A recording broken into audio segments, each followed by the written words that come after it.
Why? Every company wants you on a subscription somewhere in your bank account right now. There is a tiny parade of charges marching through like they own the place.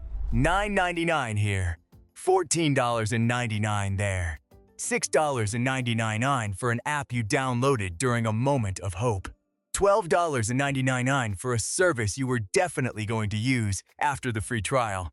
And the sneakiest part is, none of these charges look scary by themselves. They're small, polite, quiet. They don't kick down the door. They slide under it wearing socks. Then one day, you look at your statement and realize your money has been nibbled to death by convenience. And Rocco knows nibbling. Raccoons are professionals. But this is different. This is not one big bad purchase. This is a trap made of tiny normal-looking payments, and every company wants you inside it because companies discovered something very important about humans. You hate losing access more than you hate paying forever. That is the whole game. For a long time, buying things was simple. Not always cheap, not always fair, but simple. You wanted music. You bought a CD. You wanted a movie. You bought a DVD. You wanted software. You bought it once and installed it on your computer, where it lived like a tiny digital roommate. You wanted a treadmill. You bought the treadmill. The treadmill did not then ask you for $39 a month, so the screen could continue emotionally supporting your cardio journey. But now, everything is becoming a subscription. Movies, music, software, fitness, meal kits, razors, pet food, printer ink, car features, dating apps, cloud storage, security cameras, grocery delivery, meditation, budgeting tools. Even heated seats in some cars have been tested as subscriptions. Rocco saw that and had to sit down on a trash can lid for a minute. Because heated seats are not a service. They are already in the car. That is not convenience. That is a hostage situation with lumbar support. So the question is not just, why are subscriptions everywhere? The real question is, why does every company want to turn ownership into permission? Because when you buy something once, the relationship ends. But when you subscribe, the relationship never ends. And for a company, that is beautiful. For you, it can quietly become expensive, confusing, and exhausting. Imagine two customers. Customer 1 buys a product for $60. The company gets $60. Done. Customer 2 pays $9.99 a month. That feels smaller, easier, almost harmless. But after 1 year, that customer has paid about $120. After 3 years, about $360. And because the payment is automatic, they may barely notice. The company definitely notices. This is why subscriptions are so attractive. They turn a one-time sale into a predictable money stream. Businesses love predictable money the way raccoons love an unlocked restaurant dumpster. It is dependable. It is comforting. It is full of opportunity and probably leftover fries. If a company sells you something once, it has to convince you all over again the next time. But if you subscribe, the default is that you keep paying, and default is powerful. Most people do not wake up every morning and say, "Today I will audit every tiny charge attached to my life." No. You wake up tired, make coffee, check your phone, wonder why eggs cost like luxury jewelry, and go on with your day. The subscription keeps going because doing nothing is easier than canceling. That is not an accident. That is the business model. Companies know that the hardest purchase is the first one. After that, the money can keep flowing quietly in the background. They do not need you excited every month. They just need you not annoyed enough to cancel. This is why the free trial exists. Yes, the free trial. The little piece of cheese at the front of the cage. Try it free for 7 days. Beautiful words. Your brain hears free. The company hears future billing relationship established. And you, innocent little human, think, "I'll cancel before it charges me." Will you? Maybe. But the company has met humans before. They know life happens. You get busy. You forget. The app sends one helpful reminder about features. but somehow not a giant flashing warning that says, "Tomorrow we begin harvesting $19.99 from your checking account." Rocco is not saying every free trial is evil. Some are useful, but the design is very clear. Make joining easy, make leaving annoying. That is the subscription jungle rule. Signing up takes 12 seconds. Canceling takes a search mission, 3 menus, a password you forgot, an emotional support chatbot, and a button that says, "Are you sure you want to abandon your progress? Abandon my progress." Sir, this is a meal planning app. I burned rice yesterday. But that little emotional language matters. Companies do not just sell products, they sell identity, comfort, and fear of missing out. Cancel the fitness app, and it feels like canceling the version of yourself who was definitely going to become disciplined on Monday. Cancel the language app, and suddenly a cartoon owl is disappointed in you. Cancel the streaming service, and you might miss that one show everyone is talking about for 9 days before moving on forever. Subscriptions work because they attach themselves to the future version of you. The future you who will work out. The future you who will cook. The future you who will meditate. The future you who will organize photos, learn Spanish, track spending, master design software, and finally become the person who uses all the features. Companies are not only charging for what you use, they are charging rent on your intentions. And humans have a lot of intentions. This is where the trap gets personal.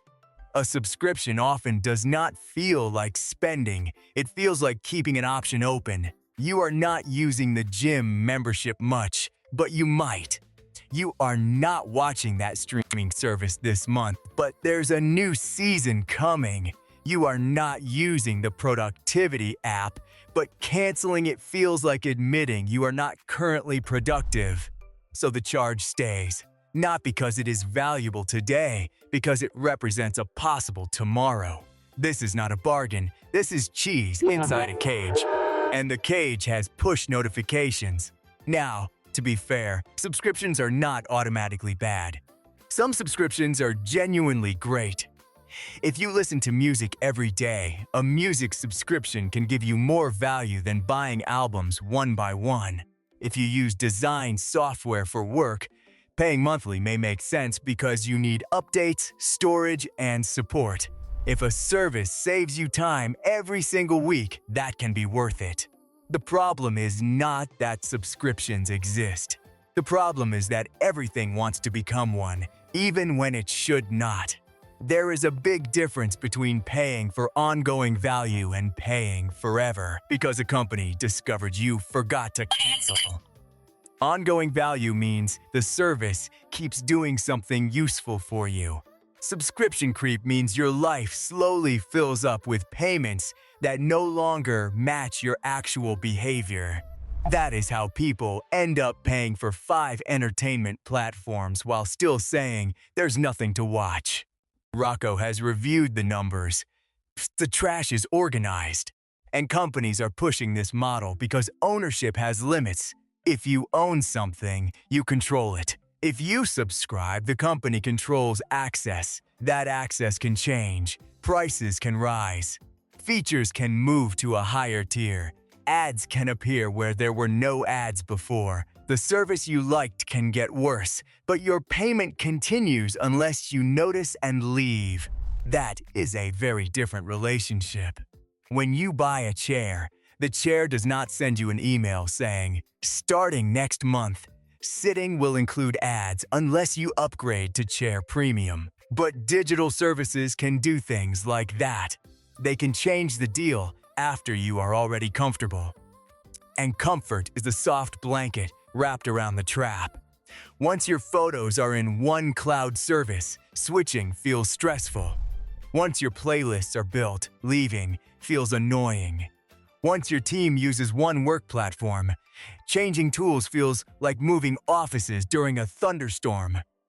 Once your smart home devices depend on one app, you are not just canceling a service, you are potentially breaking the little digital ecosystem you built around your life.